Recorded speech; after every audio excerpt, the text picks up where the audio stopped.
Praise the Lord. फिर से एक बार आप सभी को जय मसीह की। आज फिर परमेश्वर ने मुझे एक मौका दिया, इसलिए मैं धन्यवाद देता हूँ प्रभु यीशु मसीह को। और आज एक अच्छी बात ये बोलना चाहूँगा कि आज सुबह 9 बजे से लेकर रात के 9 बजे तक का खुदा के साथ संगति करने का मौका मिला है। प्रभु के बड़े बड़े सेवक लोग आज फेसबुक के द्वारा marshal the ministry international online ministry के जरिए हम लोग फेसबुक के माध्यम से आज प्रभु के वचनों को बहुत अच्छी तरीके से बांटने का सभी सेवकों को मौका मिला।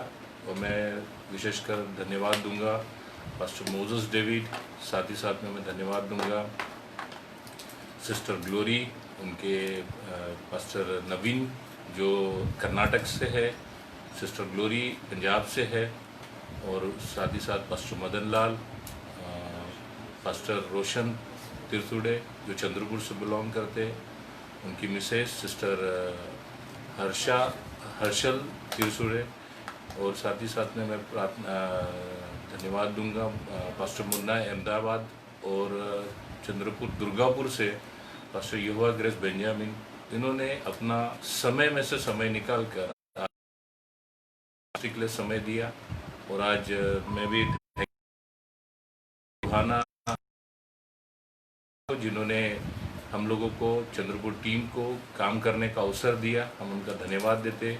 मुझे आज को होस्ट बनाया गया था, उनके लिए भी मैं उनका धन्यवाद देता हूँ। और साथ ही साथ उन सारे पास्टर्स लोगों के लिए जिन्होंने आज अपना समय में से समय निकाल कर प्रभु के लिए दिया। प्रभु उनको आशीष दे। आज ये अवसर अगर मेरे जीवन में मिला है तो मुझे अंतिम मैसेज देना है। ऐसे समय में मैं प्रभु से कहने लगा, प्रभु तेरे पवित्र शास्त्र के वचनों के अनुसार मेरे जीवन में कुछ ऐसी बातों को बता ताकि मैं अंतिम समय के बारे में कुछ बताऊं। क्योंकि आज मैसेज भी मेरे को अंतिम का मिला तो मेरे को अंतिम समय पर कुछ बातें याद आने लगी। तो मैं बोला कुछ विषय ऐसा दे, कुछ चिन्ह ऐसे दे, कुछ वचनों को ऐसा दे मेरे जीवन में ताकि मैं उन वचनों के द्वारा, उन अंतिम बातों के द्वारा आज अपने परमेश्वर के लोगों के साथ, प्रभु के जन के साथ और बहुत सारी बातें कर सकूं ताकि हम प्रभु के करीब जाकर परमेश्वर की, प्रभु यीशु मसीह की महिमा को कर सके। आज का मेरा संदेश और विषय जो है वो विषय है गॉड्स अलर्ट, परमेश्वर की चेतावनी। इसके ऊपर मैं सारी बातें करूँगा। मैं अगर बात करता हूँ तो परमेश्वर हमको छोटी छोटी चीज़ों से चेतावनी देते रहता है। छोटी छोटी बातें हमारे जीवनों में डालता है ताकि हम फिर कर उसके पास आ जाए। आज इस चेतावनी के ऊपर मैं बात करते समय में परमेश्वर ने मुझे 2-3 बार से दिखाई, समझाई। और मैं आज दिन भर जैसे फेसबुक के ऊपर मैं जितने भी प्रभु के सेवक थे उनके साथ में समय जब बिता रहा था तो प्रभु से कहने लगा, प्रभु आज मेरा समय तेरे साथ कम पर प्रभु के सेवकों को लाइनअप करने में जा रहा है। तो प्रभु आज जो भी मैं बोलूँ मैं नहीं बल्कि मेरे जरिए पवित्र आत्मा तू बोले ऐसा तू होने दे। तो आइए हम लोग इस मैसेज को शुरू करने से पहले अपनी आंखों को बंद करेंगे और प्रभु से कहेंगे, प्रभु आज तो हमारा समय तूने लिया है तो प्रभु आज हमको आशीष भी तो अपने ओर से दे। प्रभु यीशु मसीह हम तेरा धन्यवाद देते, तेरी स्तुति और महिमा करते हैं। ये सुंदर सा मौका मेरे जीवन में दिया।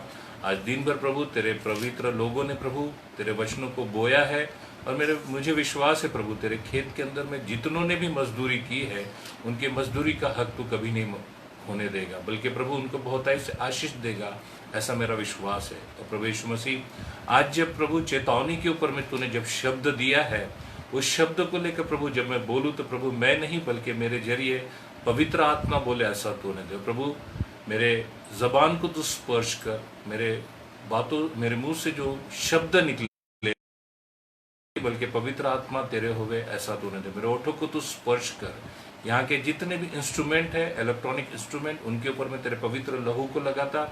हर एक वो डिस्टर्बेंस के स्पिरिट को यीशु के नाम से मैं दूर करता हूँ और तुझसे विनती करता प्रभु हर एक वो इंटरनेट, हर एक वो सारी चीज़ें प्रभु तेरे अगुवाई में चले ऐसा तूने दे, ताकि प्रभु जो कोई ये वचनों को सुने उनके जीवन में कुछ ऐसी हलचल हो जाए कि प्रभु अपना जीवन प्रभु को दे ऐसा तू होने दे। प्रभु यीशु मसीह यहाँ के सारे चीज़ों के ऊपर में तो अपने कब्जे को ले ले। सारी महिमा तुझको देते हुए प्रार्थना यीशु के नाम से मांगते हैं, आमीन, हालेलुया। मैं फिर से एक बार सिस्टर रोहाना का शुक्रिया अदा करता हूँ कि उन्होंने आज पूरा दिन भर अपना पेज हम लोगों को दिया इस्तेमाल करने के लिए। और साथ ही साथ अगर मैं बात करता हूँ तो सिस्टर रोहाना ने आज दिन भर, मैं उनको सोने तक नहीं दिया, कंटिन्यू फ़ोन करते रहा, कंटिन्यू बातें करते रहा। और इस तरीके से हम लोगों ने आज पूरा दिन प्रभु के संगति में निकाला। आज जब मेरा अंतिम मैसेज का जब समय आया तो मैं प्रभु से कहने लगा, प्रभु मुझे अंतिम शब्दों के ऊपर में कुछ बातें करने के लिए मुझे कुछ ऐसे शब्द दे, कुछ ऐसे वचन दे, ताकि मैं लोगों को जब बताऊं तो प्रभु वो आज उस चेतावनी को अपने जीवन में ले और ताकि अपना जीवन बदल सके। तो मैं ऐसे ही बाइबल को जब पढ़ रहा था तो बाइबल के अंदर में कुछ बातें मुझे दिखाई दिए। उन चीज़ों को जब मैं समझने लगा और कहने लगा तो प्रभु से मैं बार बार इन वचनों को जब मैं पढ़ रहा था तो मुझे एक कॉमन सी बात बहुत दिखाई दी, एक कॉमन वर्ड बहुत बार बार बार बार उस अध्याय के अंदर में आने लगा। और मैंने प्रभु से कहा, प्रभु क्या है इस अध्याय के अंदर में, क्या है इन वचनों के अंदर में कि ये शब्द तू बार बार लिखे जा रहा है। इसलिए ये शब्द लिखते समय में तेरी क्या कल्पना है, तेरी क्या योजना है, तेरे दासों ने, तेरे प्रभु, तेरे सेवकों ने, तेरे नबियों ने पवित्र शास्त्र जब लिखा तो इनको इन्होंने बार बार क्यों लिखा, किस कारण से लिखा, इसके ऊपर में मैं विचार करने लगा। जब विचार कर रहा था तो मुझे आमोस की किताब इसका चौथा अध्याय इसके 6वें वचन को जब मैं पढ़ रहा था उसमें एक कॉमन चीज दिखाई दी। 7वें वचन को जब मैं पढ़ रहा था उसमें भी एक कॉमन वचन बात दिखाई देने लगी। फिर 8वें, 9वें, 10वें, 11वें वचन तक जब मैं पढ़ते गया तो एक कॉमन चीज दिखाई देने लगी। उस कॉमन चीज को लेकर मैंने अपने इस मैसेज के अंदर में बातों को समझने की कोशिश की मैंने, और वही चीज मैं आप लोगों को समझाना चाहता हूँ, बताना चाहता हूँ प्रभु की अगुवाई में।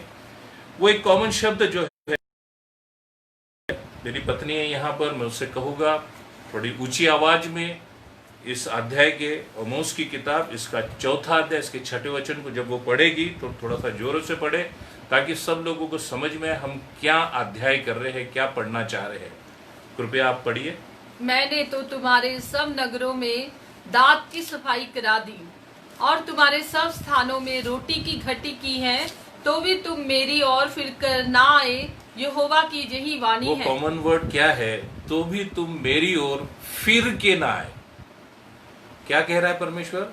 तो भी तुम मेरी ओर, यानी अगर मैं बात करता हूं आज जो भी कठिनाइयों का समय है, अगर हम देखते हैं इस पृथ्वी के ऊपर में जब से मनुष्य आया है, उस परमेश्वर ने मनुष्य से बहुत प्रेम किया और वो मनुष्य परमेश्वर से फेर गया। मीन्स कहने का मतलब वो उससे मुंह मोड़कर कई और दिशा में चले गया, उसने अपने रास्तों को अपना लिया। जैसे अगर बाइबल की उत्पत्ति इसका पहले अध्याय को पढ़ते हैं, उसके अंदर में जब आदम हवा की बातों को हम लोग देखते हैं, 1 चैप्टर से लेकर 3-4 चैप्टर्स तक अगर हम लोग जाते हैं तो ये पता चलता है कि वो परमेश्वर आदम और हवा के साथ फेलोशिप करना चाहता है, उनके साथ संगति करना चाहता है। क्या है, आदम और हवा ने अपना मार्ग ले लिया था, अपने मार्ग को खुद उन्होंने तैयार कर लिया था। उन्होंने वो पाप कर लिया कि वो परमेश्वर के संगति से, परमेश्वर की उस उपस्थिति से वो बाहर हो गए, उस वाटिका से वो बाहर हो गए। उस वाटिका के अंदर में उनका परमेश्वर के साथ का प्रेजेंस खत्म हो गया। मैं आज उसी बात के ऊपर में अगर देखूं तो यहाँ पर आमोस जब लिख रहा है तो क्या इजराइलियों के बारे में लिख रहा है और बोलता है कि मैंने वहां सारी लोगों के दांत सफाई की और उनके लिए मैंने रोटी नहीं रखी। यानी कहने का मतलब उनके दांत तो है पर खाने के लिए वस्तु नहीं है, उनके दांत अच्छे क्लीन की वस्तु नहीं है, तब भी वो मेरी ओर ना फिरे। मीन्स कहने का मतलब परमेश्वर छोटे छोटी चेतावनियां दे रहा है, छोटी छोटी बातें एक्सप्लेन कर रहा है, बता रहा है कि देखो मैं तुम्हारे को दंड देने पर हूं, उसके पहले मैं तुमसे कह रहा हूं तुम मेरी ओर फिरो, मेरी ओर फिरो। अगर हम लोग 7वें वचन को पढ़ते हैं तो 7वें वचन में भी वो परमेश्वर हमको कुछ चेतावनियां दे रहा है। उन चेतावनियों को अगर हम लोग सही तरीके से देखेंगे तो क्या आज हम उन चेतावनियों को अंडरस्टैंड कर पा रहे हैं क्या? देखो एक समय में पृथ्वी के ऊपर में प्लेग आया, तब भी परमेश्वर चेतावनी दे रहा था। अब भूकंप आकर गया, कुछ दिन पहले की बात है, कुछ दिन पहले देखे होगे तो टिड्डियां आकर गई।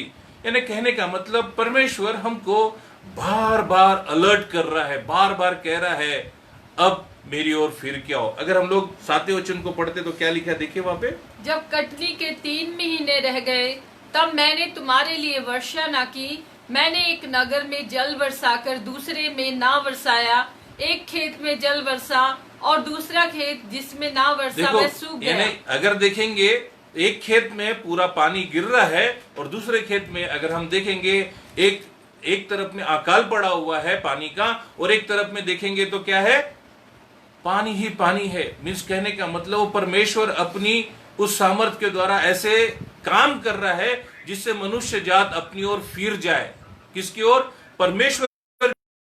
8वें वचन को पढ़ो, क्या लिखा है वहां पे। इसलिए 2-3 महीने को मारे मारे फिरते हुए एक ही नगर में आए, परंतु तृप्त न हुए तो भी तुम मेरी ओर ना फिरे। यहोवा की यही कहने वाणी का है। मतलब फिर परमेश्वर क्या बता रहा है, परमेश्वर क्या बोल रहा है कि तुमको मैं पानी के लिए तरसा रहा हूं और तुम पीने के लिए एक नगर में जा रहे हो और वहां पानी मिल भी रहा, तब भी तुम्हारी आत्मा तृप्त नहीं हो रही, फिर भी तुम मेरी ओर पलट कर नहीं आ रहे हो। इस तरीके से 8वें 9वें वचन को अगर हम लोग पढ़ते हैं, 9वें वचन में भी बड़े सुंदर तरीके से लिखा हुआ है। क्या लिखा है देखो, परमेश्वर हमको अलर्ट कर रहा है, चेतावनी दे रहा है। परमेश्वर के जन अब तो बदल जाओ, प्रभु के लोग अपना रास्ता बदल लो, कहां आप जा रहे हो। देखो क्या लिखा है 9वें वचन में। मैंने तुमको लहू और गेरुई से मारा है, और जब तुम्हारी वाटिकाएं और दाख की बारियां और अंजीर और जैतून के वृक्ष बहुत हो गए तब टिड्डियां उन्हें खा गई। क्या लिखा गया है, उन्होंने उपज को उगाया और टिड्डियां आ गई।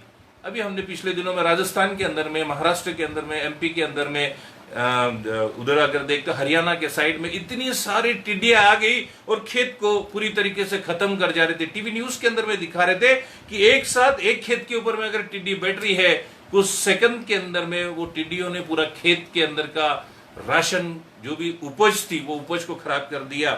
फिर भी वो लोग प्रभु की ओर नहीं लौटे। ये सारी चीजें जो है ये परमेश्वर की ओर से एक अलर्ट है, चेतावनी है कि मेरा दिन निकट आया हुआ है। वो परमेश्वर का दिन निकट आया हुआ है। वो परमेश्वर बार बार आगाह कर रहा है, अब तो पलट कर आ जाओ। और अगर हम लोग ऐसे ही पढ़ते जाएंगे तो ये सब बातें, तब भी तुम मेरी ओर फिर कर न आए, यहोवा की यह वाणी है। ऐसे आमोस की किताब में 4थे अध्याय के 6वें वचन से लेकर अगर हम लोग 10वें वचन तक पढ़ते हैं, 5 मर्तबा ये बात दिखाई देती है। अगर हम 10वें वचन को पढ़ते हैं तो 10वें वचन में क्या लिखा है देखिए। मैंने तुम्हारे बीच में मिस्र देश की सी मरी फैलाई, मैंने तुम्हारे घोड़ों को छिनवा कर। देखो क्या लिखा है, मिस्र देश की मरी फैलाई। किसके देश में? क्या लिखा है देखो, मैंने तुम में से कई एक को ऐसा उलट दिया जैसे परमेश्वर ने, नवा वचन पढ़ो।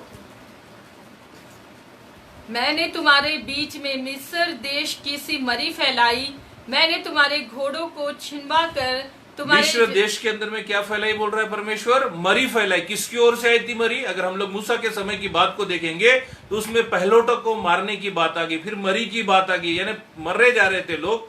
और ऐसे समय में परमेश्वर की ओर से वो अलर्ट था, चेतावनी थी, अब भी तुम अपने आप को पछतावा कर लोगे, रिपेंट कर लोगे, वो परमेश्वर तुमको बचा लेगा। पर वहां के लोगों का मन कठोर हो चुका था। ठीक है ना। 11वें वचन को क्या लिखा है 11वें वचन में?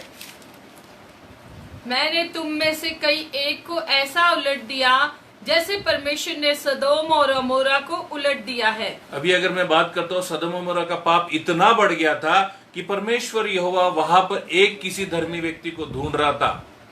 यानी 10 भी अगर धर्मी व्यक्ति मिल जाए तो परमेश्वर यहोवा उस सदोम अमोरा को बचाना चाहता था। वो उसको करने से पहले एक वाणी को बोलता है, तब भी तुम मेरी ओर लौटे नहीं। उनको रिपेंट करने का मौका परमेश्वर दे रहा था, पर उनमें से एक भी, यानी अगर बात करता हूं, वो अब्राहम से कहता है, यदि इस जगह पर, इस सदोम अमोरा के अंदर में यदि 50 व्यक्ति भी होंगे तो मैं सदोम अमोरा को भस्म नहीं करूंगा, बस सदोम अमोरा को खत्म नहीं करूंगा। फिर अब्राहम कहता है यदि 10 मिले, पर वहां 10 लोग भी धर्मी व्यक्ति नहीं थे। और इस तरीके से देखा जाएगा सदोम अमोरा का नाश हुआ। और आज उसी बात की चेतावनी परमेश्वर दे रहा है। आज अगर दुनिया के अंदर में देखते हैं, इस संसार के अंदर में देखते हैं, कोरोना वायरस की एक मरी आई हुई है, लोगों के पास इलाज नहीं है, फिर भी लोग अपनी काम को, अपने वो घिनौने काम को करते जा रहे हैं और परमेश्वर की ओर फिर नहीं रहे हैं। पर प्यारो, आज परमेश्वर चेतावनी देना चाहता है, अलर्ट करना चाहता है, आप अपना रुख बदल डालो, अपना मार्ग बदल डालो। अगर मैं बात करता हूं तो 11वें वचन को और 12वें वचन को अगर हम लोग देखते हैं तो 12वें वचन में वो बहुत ही अच्छी बात को बोल रहा है परमेश्वर। क्या लिखा है देखिए, 12वें वचन को पढ़िए, 12वां वचन। इस कारण हे इज़राइल, मैं तुझसे ऐसा ही करूंगा, और इसलिए कि मैं तुझ में जय काम करने पर हूँ। हे इज़राइल, अपने परमेश्वर के सामने आने के लिए तैयार हो जा। क्या क्या कह रहे हैं परमेश्वर? एक रोज ऐसा आएगा, इज़राइल को परमेश्वर अपने सामने बुलाएगा। प्यारो, मैं अगर बात करूं, वो जजमेंट का दिन आने वाला है, ऐसा बाइबल बताती है। अब मालूम नहीं कितने सारे लोगों का विश्वास इस बात पर है या नहीं है, परंतु मुझे एक विश्वास है कि एक रोज न्याय होने वाला है, और उस न्याय के सिंहासन पर जब वो प्रभु यीशु मसीह आएगा, उस दिन वो सिर्फ न्याय करेगा। उस दिन दया लेकर नहीं आएगा, अनुग्रह लेकर नहीं आएगा, वो करुणा लेकर नहीं आएगा, वो उस दिन जजमेंट लेकर आएगा। और उस रोज वो इज़राइल को कहता है, वो इज़राइल, हे इज़राइल, अपने परमेश्वर के सामने आने के लिए तैयार हो जा। अब मैं तैयारी की अगर बात करता हूं, क्यों परमेश्वर इज़राइल को तैयार होने के लिए बोल रहा है? क्या इतने घिनौने पाप इज़राइल के अंदर में हो गए?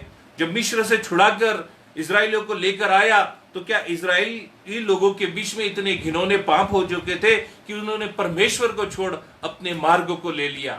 प्यारो, अगर हम इन बातों को अगर गहराई से देखेंगे तो मुझे कुछ बाइबल के वचन दिखाई दिए कि वो परमेश्वर अपने उन लोगों का न्याय करने आने वाला है, चाहे वो मरे क्यों ना हो।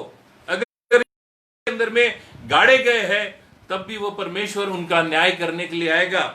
ऐसे ही जब मैं इज़राइलियों के बारे में, इज़राइली प्रजा के बारे में जब सोच रहा था कि परमेश्वर उनसे इतना नाराज हो गया कि वो परमेश्वर कह रहा है, तुम्हें एक रोज मेरे सामने खड़ा रहना है। प्यारो, एक रोज सचमुच हम में से हर एक को उस परमेश्वर के सिंहासन के सामने खड़ा रहना है, और वो हमसे जब किताब खोली जाएगी, उस किताब खोले जाने पर हमारे लेखे को लिया जाएगा। उस रोज हमसे पूछा जाएगा, तुम्हें पृथ्वी पर जब रखा गया था, तुमने क्या किया? प्यारो, अगर आज ये वचन आपके जीवन में अगर आ रहा है, सचमुच आज अगर आपके जीवन में कई ऐसी बुरी बात है, कई ऐसे पाप छुपे हुए हैं जिनकी वजह से आप किसी के सामने में अपने आप को छुपा रहे हो, अपने घर के लोगों के सामने में अपने आप को छुपा रहे हो, अपने बिहाई पत्नी के सामने में अपने आप को छुपा रहे हो, अपने बच्चों के सामने में अपने आप को छुपा रहे हो, तो प्यारो, एक रोज जिस प्रकार से इज़राइल को उस परमेश्वर के सामने खड़ा होना है, वैसे ही हमको अपना लेखा देने के लिए उस परमेश्वर के सामने खड़ा होना है। तो प्यारो, जब मैं इन चीजों को देख रहा था तो बाइबल के अंदर में लिखा है, दानियल की किताब इसका 12वां अध्याय इसके दूसरे वचन में अगर हम लोग देखेंगे तो वहां पर लिखा हुआ है,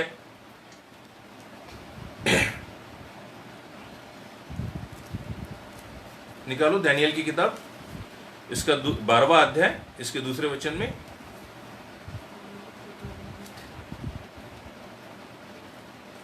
और जब मैं इन बातों को देख रहा था तो मुझे एक चीज समझ में आ गई कि वो परमेश्वर कुछ चाहता है।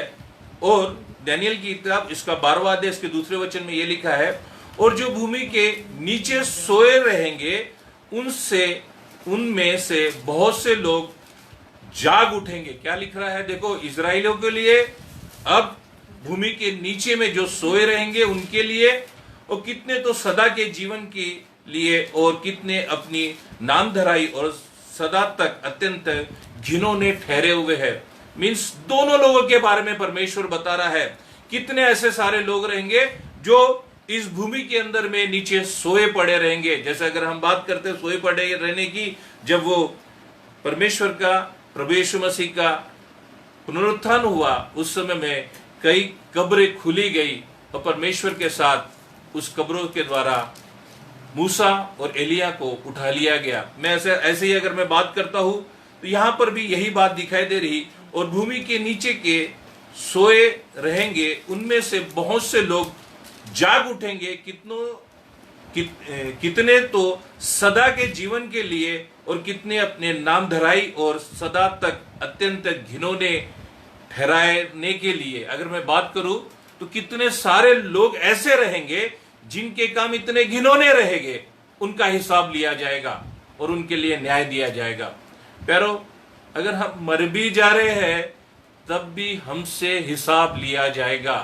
अगर मृत्यु के उस अंधकार के गड्ढे में भी रहेंगे तब भी वो परमेश्वर हमसे हिसाब लेने वाला है।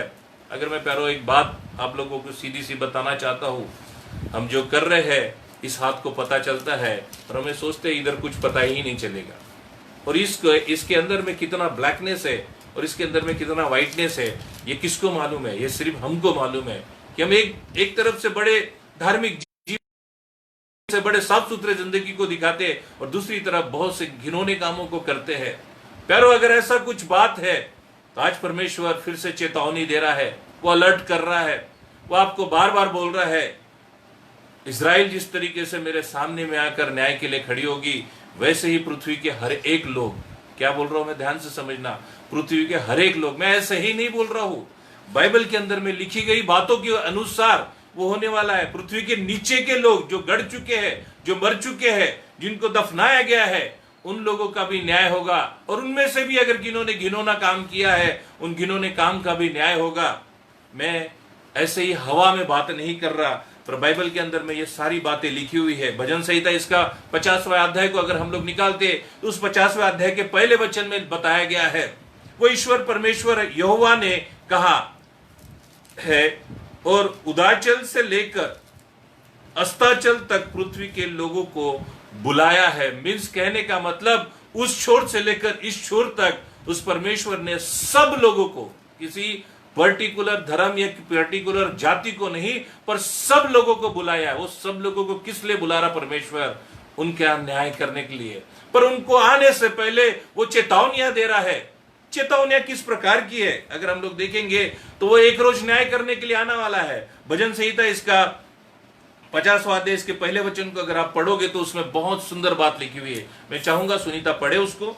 सर्वशक्तिमान परमेश्वर यहोवा ने कहा है, और उदयाचल से लेकर अस्ताचल तक पृथ्वी के लोगों को बुलाया है ना। उदयाचल से लेकर अस्ताचल तक के पृथ्वी के लोगों को बुलाया है। मैं अगर बात करता हूं पृथ्वी पर के हर एक वो लोगों को, पूरब से लेकर पश्चिम, पश्चिम से लेकर उत्तर तक के सारे लोगों को वो परमेश्वर यहोवा बुला रहा, वो यीशु मसीह बुला रहा है। और बार बार एक गॉस्पेल प्रभु यीशु मसीह ने जब वो पृथ्वी पर था उसने प्रचार किया है, उसने बताया है अपने मार्ग को सीधा करो, वो परमेश्वर का राज्य आने वाला है। वो परमेश्वर का राज्य कैसा आएगा उसके बारे में अगर हम लोग पढ़ेंगे तो हम लोग दूसरे वचन को पढ़ते हैं, उसके अंदर में क्या लिखा है, तीसरे वचन को पढ़ते हैं उसके अंदर में क्या लिखा है, और बहुत सुंदर तरीके से प्रभु कार्य कर रहा है। देखिए क्या लिखा हुआ है। सियोन से जो परम सुंदर है परमेश्वर ने अपना तेज दिखाया है। सियोन से जो परम सुंदर है अपना तेज उस परमेश्वर ने दिखाया हुआ है। हमारा परमेश्वर आएगा, और क्या लिखा है? हमारा परमेश्वर आएगा और चुपचाप ना रहेगा। और वो चुपचाप नहीं रहेगा। जब अंत का समय आएगा वो परमेश्वर आएगा और वो चुपचाप नहीं रहेगा। आग उसके आगे आगे भस्म करती आग उसके आगे आगे भस्म करती हुई रहेंगी, और उसके चारों ओर बड़ी आंधी चलेगी। और उसके चारों ओर बड़ी आंधी चलेगी। उस समय में प्यारो, उसमें जो ठहरा रहेगा वही वो परमेश्वर की गोद में जाकर बैठेगा। हालेलुया। क्या लिखा है देखिए तीसरे वचन में, वह अपनी प्रजा का न्याय करने के क्या लिए। लिखा है देखिए, वो आग आगे आगे भस्म करने वाली आग रहेगी, उसके चारों ओर बड़ी आंधी चलेगी। और आगे के वचन में क्या बोलता है? वो अपनी प्रजा का न्याय करने के लिए आएगा। हालेलुया। प्यारो, अगर मैं बात करता हूं इस पृथ्वी के ऊपर में वो न्याय करने के लिए आने वाला है। क्या लिखा है आगे में देखो, वह अपनी प्रजा का न्याय करने के लिए ऊपर के आकाश को और पृथ्वी को भी पुकारेगा। वो क्या बोल रहा है? ऊपर के आकाश से लेकर नीचे के पृथ्वी तक को पुकारेगा। आगे में क्या लिखा है देखिए चौथे वचन मेरे में, भक्तों को मेरे पास इकट्ठा करो जिन्होंने बलिदान चढ़ाकर मुझसे वाचा बांधी है। मेरे भक्तों को मेरे निकट करो जिन्होंने मुझसे वाचा बांधी। मुझसे वाचा बांधी है। ठीक है, अगर मैं इसी तरीके से वचन के आगे आगे जब पढ़ते जाएंगे तो बहुत सारी चीजें समझ में आ जाएंगी। पर अगर मैं बात करता हूं ये सब चीजें किससे रिलेटेड है, किन सारे चीजों से है। आंधी आएंगी, तूफान आएगा, संकट आएंगे, अकाल आएगा, परेशानी आएंगी और मरी भी आएंगी। इन दिनों में वही चीज चल रहा है, कठिन समय है। कठिन समय आने से पहले वो परमेश्वर अलर्ट कर रहा है, वो परमेश्वर हमको बता रहा है, वो परमेश्वर आगाह कर रहा है, हमको बोल रहा है मेरी ओर फिर लो। अगर आमोस की किताब इसका चौथा अध्याय इसके छठे वचन को जब पढ़ते हैं तो क्या बोल रहा है बार बार, मेरी ओर फिर लो, मेरी ओर फिर लो, तब भी तुम मेरी ओर नहीं फिरे। यानी छोटी छोटी चीजें जो प्रॉब्लम कर रही है, हमको दिखाई दे रही है, उसके बावजूद हम लोग नहीं समझ पा रहे। अगर हम पैरों बात करते हैं तो प्रकाशित वाक्य इसका 6वां अध्याय इसके 12वें वचन को जब हम पढ़ते हैं तो वहां पर वो अंतिम समय के बारे में बताया जा रहा है। वो परमेश्वर का जजमेंट का समय आएगा और वो जजमेंट के समय में मोहर खोली जाएगी। अगर मैं पैरों बात करूं, वो मोहर खोलने का जब समय आएगा तो हमको हमारा भी न्याय होगा। क्या लिखा है देखिए वहां पर, जब उसने छठवीं मोहर खोली, जब उसने छठवीं मोहर खोली तो मैंने देखा कि एक बड़ा भूकंप हुआ, तो मैंने देखा एक बड़ा भूकंप हुआ और सूर्य कंबल के समान काला, और सूर्य कंबल के समान काला हो गया, और पूरा चंद्रमा लहू के समान हो और गया। पूरा चंद्रमा लहू के समान हो गया। चेतावनी दे रहा है परमेश्वर, अब भी समझ जाओ। आज अगर हम देखेंगे कहीं भूडोल हो रहा है, चंद्र लाल सा हो गया है, टीवी न्यूज चैनल के अंदर में दिखाई दे रहा है, अंतिम समय नजदीक आने का वक्त आ चुका है। पैरों वो अलर्ट दे रहा है, वो चेतावनी दे रहा है। आगे में क्या लिखा है देखिए प्रकाशित वाक्य इसका 6वां अध्याय इसके 13वें वचन को जब हम पढ़ते क्या लिखा है देखिए, आकाश के तारे पृथ्वी पर ऐसे गिरे पड़े जैसे बड़ी आंधी से हिलकर अंजीर के पेड़ में से कच्चे फल झड़ते हैं। जैसे आकाश के तारे कहां पर पृथ्वी पर ऐसे गिरे जैसे एक आंधी चली और अंजीर के पेड़ से उसके फल, कच्चे फल कभी गिरते हैं क्या, बताइए मुझे। पर परमेश्वर क्या बोल रहा है, उसकी आंधी में ऐसी ताकत थी कि उस पेड़ के ऊपर में एक भी फल नहीं रहा। आकाश के अंदर के वो सारे तारे उस पृथ्वी पर गिर चुके हैं। हालेलुया। और अगर हम लोग 13वें वचन को जब 14वें वचन को जब पढ़ते क्या लिखा है देखिए वहां पे, आकाश ऐसा सरक गया जैसा पत्थर लपेटने से सरक जाता है।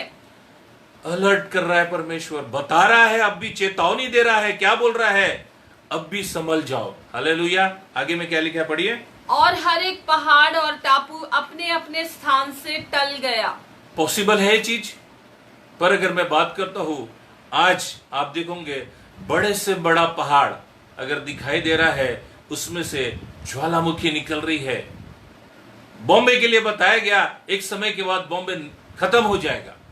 मैं ऐसा बोल नहीं रहा हूं, पर जितने भी भूगोल शास्त्र के लोग हैं उन्होंने अलर्ट कर चुके हैं, चेतावनी दे चुके हैं। आने वाले समय में बॉम्बे के लिए खतरा बताया जा रहा है। आने वाले समय में टापू बदला जाएगा। हालेलुया। पहाड़ टल जाएगा, उस जगह को छोड़ दूसरी जगह चल जाएगा। ये सब कुछ मैं ऐसे ही नहीं बता रहा हूं, बाइबल के अंदर में लिखा हुआ है। अगर आप प्रकाशित वाक्य पढ़ोगे, ये लिखी हुई बातें आज इस पृथ्वी के अंदर में हम लोग अपनी आंखों से देख रहे हैं।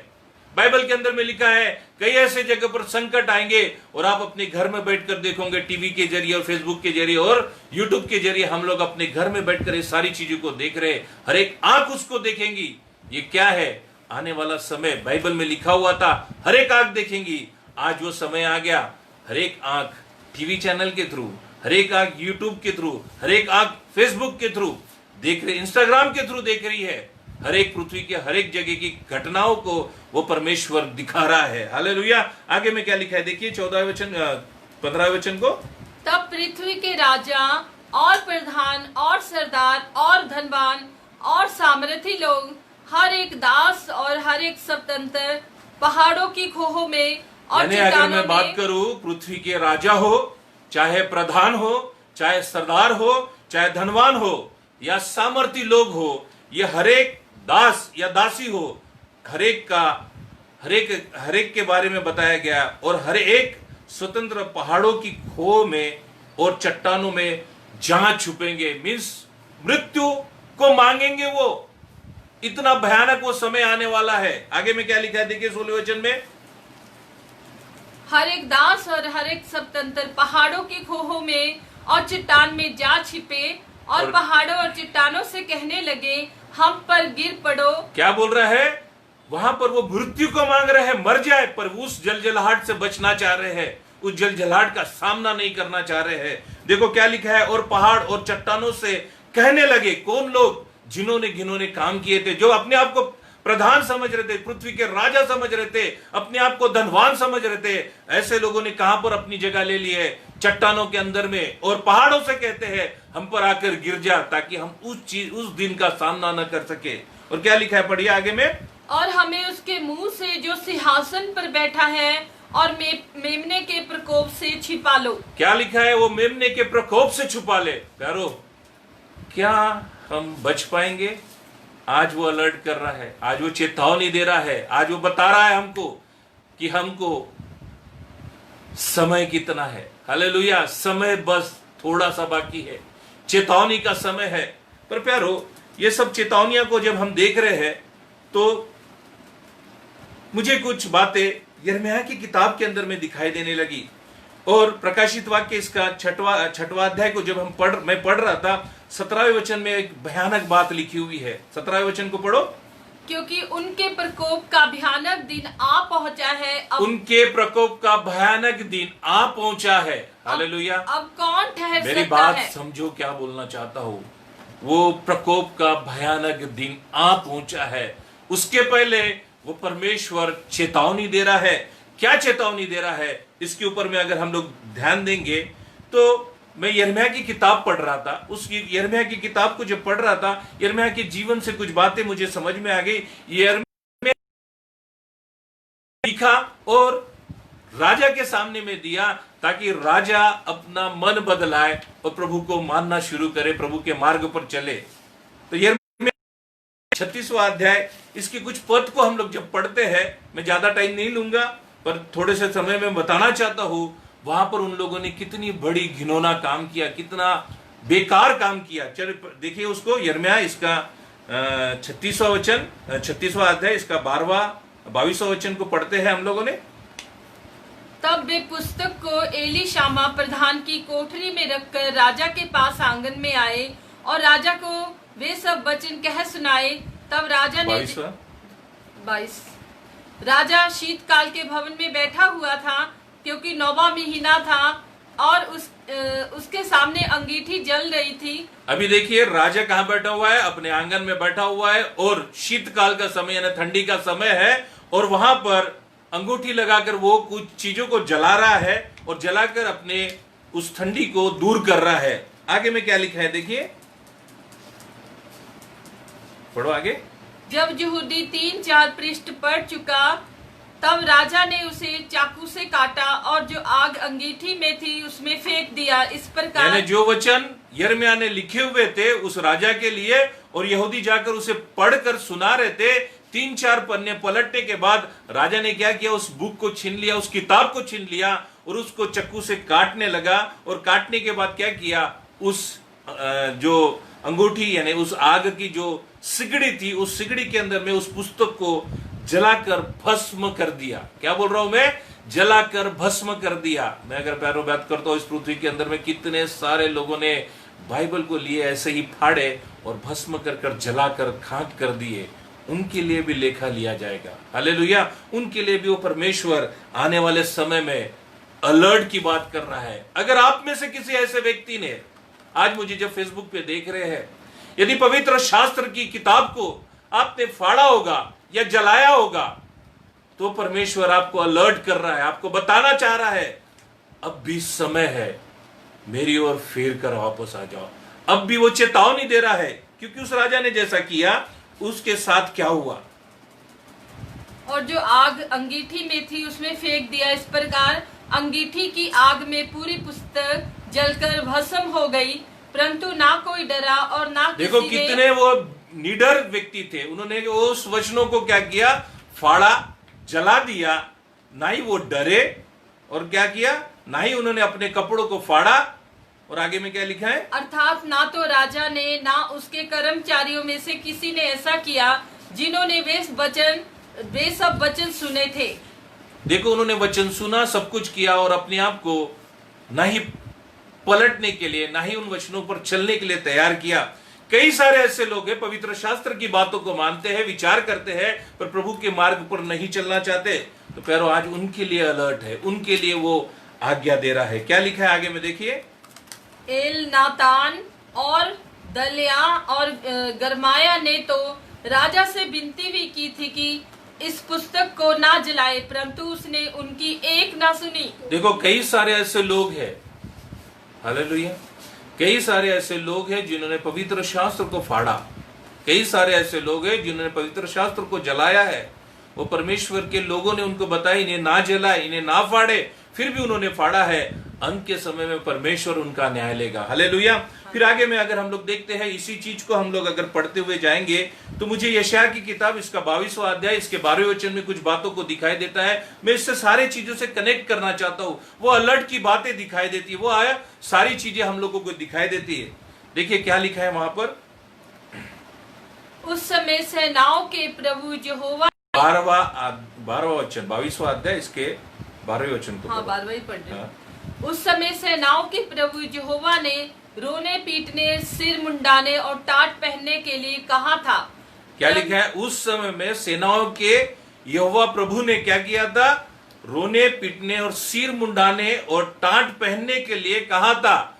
पर वहां की प्रजा ने क्या किया, वहां के लोगों ने, इजरायली लोगों ने क्या किया है। देखो, आज अगर मैं बात करता हूं ना, यही चीज हमने बहुत सारे लोगों के बीच में देखे, मैंने अपने लोगों के बीच में देखे हैं, अपने सारे जो प्रभु को मानते हैं उनके बीच में देखे हैं। मैं किसी पर टीका टिप्पणी नहीं करना चाहता हूं, पर मेरा दिल भर कर आता है जब परमेश्वर का समय आएगा, लेखा लिया जाएगा। और इन सारे पाप के घिनौनेपन के अंदर में अगर आप पड़े हुए हैं, तो आज वो परमेश्वर चेतावनी देना चाह रहा है। वो आज परमेश्वर आपको छुटकारे के लिए बोल रहा है। क्या लिखा है देखिए 13वें वचन में, परंतु क्या देखा कि हर्ष और आनंद मनाया जा रहा है। जहां परमेश्वर बोलता है अपने आप को पश्चातापी से तैयार करो, वहां पर लोग क्या कर रहे हैं, हर्ष और आनंद की बातें कर रहे हैं। क्या लिखा है देखिए, पढ़िए। हर्ष और आनंद मनाया जा रहा है, गाय बैल का घात और भेड़ बकरी का वध किया जा रहा है,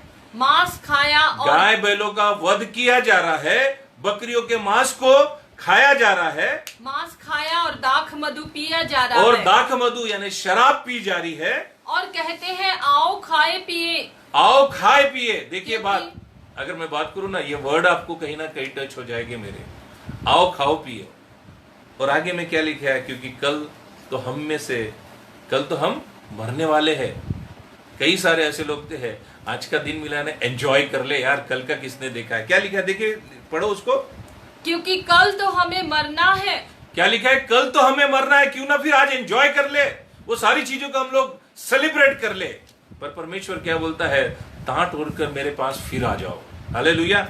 आगे में क्या लिखा है देखिए उनके लिए, सेनाओं के यहोवा ने मेरे कान में कहा और अपने मन की बात प्रकट की, निश्चय तुम लोगों के इस अधर्म का कुछ भी प्रायश्चित तुम्हारी मृत्यु तक ना हो सकेगा। सेनाओं के प्रभु यहोवा का यही कहना है। देखिए प्यारो, आज फिर समय है, अगर हम हमारे जीवन में सिर्फ खाने पीने के बारे में सोच रहे हैं, सिर्फ मतवालेपन बनकर पीने की बातें कर रहे हैं और शराब की बातें कर रहे हैं, सिर्फ और सिर्फ हम अपनी जिंदगी को जी रहे हैं, कल तो हमको मृत्यु आने वाली है, इसके पहले क्यों ना हम एंजॉय करें। कई सारे मेरे अपने हैं जो मुझे बोलते हैं, अरे फालतू की बकवास मत कर, ये सब चलते रहेगा, आज का जीवन है, एंजॉय कर, खा पी मौज मस्ती कर, कल तो हमको सबको मरना है। कई सारे हमारे रिलेटिव्स हैं, कई सारे हमारे यार दोस्त हैं, कई सारे अपने भाई बंधु हैं जो ये सारी बातों को बोलते हैं। तो ये सारी बातें हमारे सामने में मत कर। पर प्यारो, अगर बात करता हूँ इस अध्याय के, यशायाह इसका 22वां अध्याय इसके 14वें वचन को अगर आप ध्यान पूर्वक समझोगे, उनके लिए मृत्यु तय है और उनके लिए न्याय तय है। प्यारो, आज अपने पास समय है, वो परमेश्वर चेतावनी दे रहा है, वो परमेश्वर अलर्ट कर रहा है। और वो क्या बोलना चाह रहा है? वो एक ही बात को बोलना चाहता है। अगर हम लोग आमोस की किताब इसका 6वां अध्याय, इस 4था अध्याय, इसके 6ठे वचन को पढ़ते हैं, हमको आंसर भी वहीं पर मिल रहा है। क्या मिल रहा है? देखिए वहां पर क्या लिखा हुआ है। देखो फिर से, आमोस की किताब इसका 6वां अध्याय, 4था अध्याय, इसके 6ठे वचन में क्या लिखा है? मैंने तो तुम्हारे सब नगरों में दाँत की सफाई करा दी, तुम्हारे सब स्थानों में रोटी की वो आंसर भी घटी। दे रहा है, आपसे क्वेश्चन भी कर रहा है और आंसर भी दे रहा है। क्या दे रहा है? क्या बोल रहा है? मैं तुम्हारे सामने में छोटी छोटी चेतावनियां दे रहा हूं, छोटे छोटे भूडोल आ रहे हैं, छोटे छोटे भूकंप आ रहे हैं, छोटी छोटी मरी आ रही है, मेरा समय आना निकट है, तब भी तुम मेरी ओर फिरे नहीं। क्या कह रहा है परमेश्वर? तब भी तुम मेरी ओर फिरे नहीं। पर बाइबल क्या बोल रही है? हम परमेश्वर की ओर फिर जाए तो कितना मजा आ जाएगा। हालेलुया। अगर मैं प्रभु की ओर फिर जाऊं तो कितना मजा आ जाएगा। अगर आज भी अगर तुम्हारे जीवन में वो कहीं ना कहीं ऐसा पाप गिनोना हुआ है, क्यों ना आज अपना जीवन प्रभु के हाथों में दे दे प्यारो। सचमुच मेरी आंखें नम होती है जब इन बातों को मैं जब देखता हूँ। अगर मेरे जीवन से कुछ बातें होती है और जब जजमेंट का समय आएगा और जब लेखा लिया जाएगा, तो मुझे एक सबसे महत्वपूर्ण बात बतानी है। मेरे पास सिर्फ 10 मिनट बाकी है। उस 10 मिनट के अंदर मैं आप खत्म करना चाहूंगा। उस 10 मिनट में आपको एक महत्वपूर्ण बात बताना चाहता हूं। हालेलुया। तो यहां पर क्या लिखा हुआ है उसको हम लोग देखेंगे। परमेश्वर हमसे क्या बात करना चाहता है। थिस्सलुनीयों की किताब इसका 1 थिस्सलुनी इसका 5वां अध्याय 4थे वचन को जब हम पढ़ते हैं तो परमेश्वर हमसे कुछ बातें करना चाहता है। और पौलुस वहां लिखते समय में हमको एक रिवॉर्ड देना चाहता है, हमको एक आशीष भरी बात करना चाहता है। हमारे साथ वो एक प्रॉमिस की बात कर रहा है। यदि तुम इस अंधकार वाली जिंदगी में जी रहे हो, यदि तुम इस अंधकार वाले जीवन में तुम अपने आप को देख रहे हो या अपने किसी को देख रहे हो, वो परमेश्वर मौका देना चाहता है। क्या लिखा है देखो। पर हे भाइयों, तुम तो अंधकार में नहीं हो कि वह दिन तुम पर चोर के समान आ पड़े। एक विश्वासियों की बात कर रहा है वो। अगर सचमुच प्यारो आप में से किसी ने उस प्रभु पर विश्वास किया है, उस प्रभु यीशु मसीह के मृत्यु के ऊपर में विश्वास किया, उस कलवरी क्रूस के ऊपर में उस बलिदान पे विश्वास किया है, तो प्यारो आपके लिए वो जजमेंट के दिन एक अलग बात रखी हुई है। क्या लिखा है देखो। पर हे भाइयों, तुम तो अंधकार में नहीं हो, वही दिन तुम पर चोर के समान नहीं आएगा। बाकी लोगों के लिए क्या रहेगा? अलर्ट रहेगा और तुरंत उनके साथ हो जाएगा। पर तुम्हारे लिए खुशियों की बात रहेगी, तुम पर वो समय बुरा नहीं आएगा। फिर आगे में क्या लिखा है? 5वें वचन को पढ़ देंगे हम लोग। क्योंकि तुम सब ज्योति की संतान और क्या लिखा है? जो प्रभु यीशु मसीह पर विश्वास करते हैं, उसकी मृत्यु के अंदर को मानते हैं, उसकी क्रॉस के बलिदान को वो जानते हैं, उसके पवित्र लहू को वो जानते हैं, तो परमेश्वर उनको क्या प्रॉमिस दे रहा है? क्या प्रॉमिस दिया है देखो। क्योंकि तुम सब ज्योति की संतान और दिन की संतान हो, हम ना रात के हैं ना अंधकार के हैं। क्या बोल रहा है? वो हमारे लिए बोल रहा है, जो विश्वास करते उनके लिए बोला जा रहा है। जो पवित्र शास्त्र के हर एक वचन के ऊपर में विश्वास करता है और अपना जीवन उस प्रभु यीशु मसीह के साथ, उसके स्वभाव के साथ, उसके विचारों के साथ जब चलना चालू करता है, तो उनके लिए प्रॉमिस क्या बोल रहा है? तुम ज्योति की संतान हो और दिन की संतान हो, ना कि रात की। रात में क्या होता है? अंधियारा। और अंधियारा सिंबल किसका दिखाता है? वो शैतान का। हालेलुया। और अंधकार के अंदर में वो घिनौने काम होते हैं, जिन घिनौने काम से वो परमेश्वर, वो प्रभु यीशु मसीह घृणा करता है। आगे में क्या लिखा है 6ठे वचन में देखो। 5वें वचन में हम दूसरों के समान सोते ना रहे। किस बात की सोने की बात कर रहे हैं? मैं ऐसी गहरी बात सोने की नहीं कर रहा, आत्मिक नींद की बात कर रहा हूं। यदि आत्मा में हम लोग जागते रहेंगे तो वो चोर के समान नहीं, वो हमारे लिए अलर्ट रहेगा और हमारे लिए क्या रहेगा? प्रॉमिस मसीह पर है। हालेलुया। इसलिए हम दूसरों के समान सोते ना रहे, पर जागते और सावधान रहे। और आगे में क्या लिखा है? क्योंकि जो सोते हैं वे रात ही को सोते हैं, और जो मतवाले होते हैं वे रात को ही मतवाले होते हैं। जो सोते हैं वो रात ही को सोते हैं, पर हमको रात और दिन आत्मिक बातों में सोना भी है और आत्मिक बातों में जागना भी है। और साथ ही साथ वो मतवाले हो जाते कौन? जो रातों को सोते हैं। हालेलुया। पर मैं अगर बात करता हूँ 7वें वचन के अंदर में क्या लिखा है, देखो। पर हम जो दिन के हैं विश्वास और प्रेम की झिलम पहनकर और उद्धार की आशा का टोप पहनकर सावधान रहे। अगर मैं बात करता हूँ यहाँ पर बाइबल क्या बता रहा है? विश्वास और प्रेम की झिलम पहनकर, उद्धार का आशा का टोप पहनकर सावधान रहने की बात कर रहा है, क्योंकि वो न्याय करने के लिए आने वाला है। हालेलुया। मैं अगर बात करता हूं, वो परमेश्वर जब न्याय करने के लिए आएगा, वो क्या करना चाहता है? वो बाइबल का वचन बताता है वो भूसी को अलग करेगा, गेहूं को अलग करेगा, भूसी को जलाया जाएगा।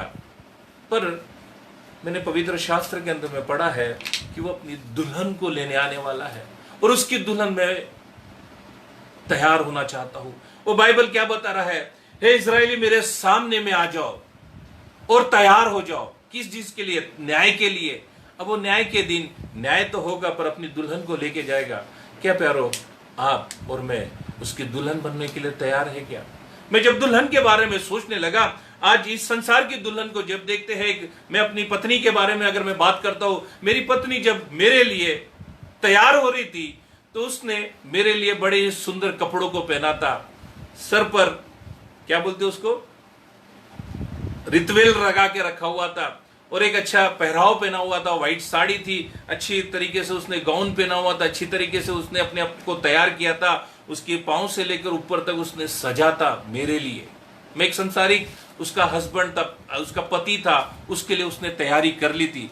वो स्वर्गीय पिता का पुत्र के हम दुल्हन जब बनने जा रहे हैं, वो प्रभु यीशु मसीह के दुल्हन जब बनने जा रहे हैं, उसकी तैयारी क्या है?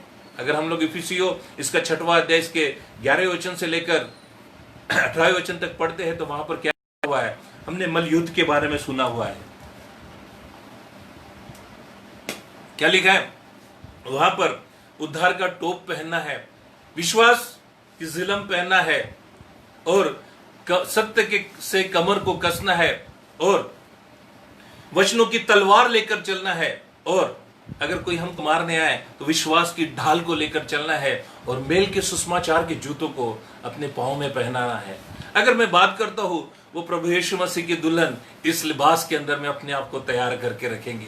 प्यारो, जिस रोज वो परमेश्वर आएगा तो आपके विश्वास को परखेगा।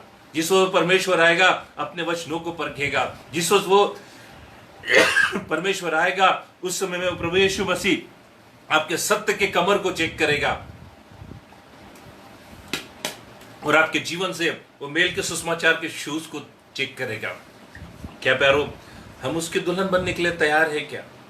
अब जब दुल्हन जब बनती है, तैयार होती है, मैं अगर संसारिक दुल्हन की बात करता हूं, जब मेरी शादी मेरे पत्नी के साथ जब हो रही थी तो मैंने देखा मेरी पत्नी मेरे लिए जब तैयार हुई थी, उसके पीछे जब मैंने जाग कर देखा तो उसके रिलेटिव्स भी थे, उसकी सहेलियां भी थी, उसके माँ बाप भी थे, उसके सगे संबंधी भी थे और साथ ही साथ वो बारात के साथ जब चल के आ रही थी तो मेरी माँ मेरी बाजू में बैठी हुई थी और कहने लगी, बेटा तेरी पत्नी बड़ी सुंदर लग रही है।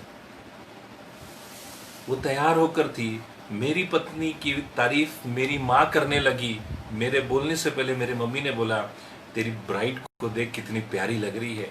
प्रभु यीशु मसीह जब दुल्हन को लेने आएगा वो भी इस बात को बोलेगा। पर प्यारो, एक सवाल मेरा उठता है आप लोगों से, जब आप तैयार होकर उस प्रभु यीशु मसीह के पास दुल्हन के रूप में जाओगे, पीछे पलट कर देखोगे, आप में से आपके रिलेटिव्स, आपके नेबर्स, आपके पड़ोसी, आपके लोग, आपके सगे संबंधी अगर आपके साथ में वहां खड़े ही रहेंगे तो क्या होगा? क्या आप खुशियां मना पाओगे? आज मैं यही आपको अलर्ट करना चाहता हूं, आपको मैं यह बताना चाहता हूं, यदि ये समय है, हालेलुया, यदि ये समय है, ये चेतावनी है, प्रभु आज हमको कुछ बातों को बताना चाहता है। उस दुल्हन को जब तैयार कर रहा है तो प्यारो, अपने आप को तैयार कर लो। हम में से कोई भी उस नर्क की आग में जलाया ना जाए।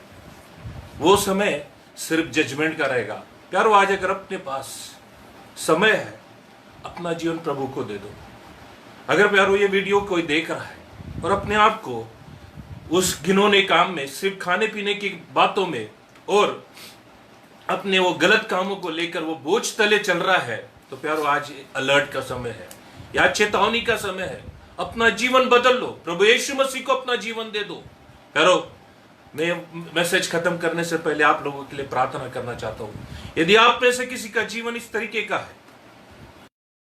जिस जीवन में अपने ही पापों को अपने जीवन में रखकर चले जा रहा है, किसी के सामने में वो बोल नहीं पा रहा है, किसी के सामने में वो बता नहीं पा रहा है, अगर ऐसा समय आ चुका है तो प्रभु को अपना जीवन दे दो।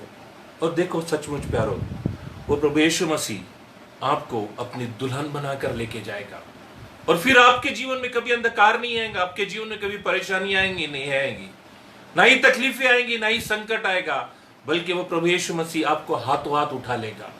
हालेलुया। यदि इस वीडियो को जो कोई देख रहा है और इसके जीवन में किसी तरीके का ऐसा पाप अपराध छुपा हुआ है, तो प्यारो अपना जीवन प्रभु यीशु मसीह को दे दो। ये समय है प्रभु के लिए। आइए हम अपनी आंखों को बंद करेंगे और प्रभु से प्रार्थना करेंगे। प्रभु यीशु मसीह, इस समय प्रभु तो अपने उपस्थिति को लेकर आया है और तेरे उपस्थिति में छुटकारा है।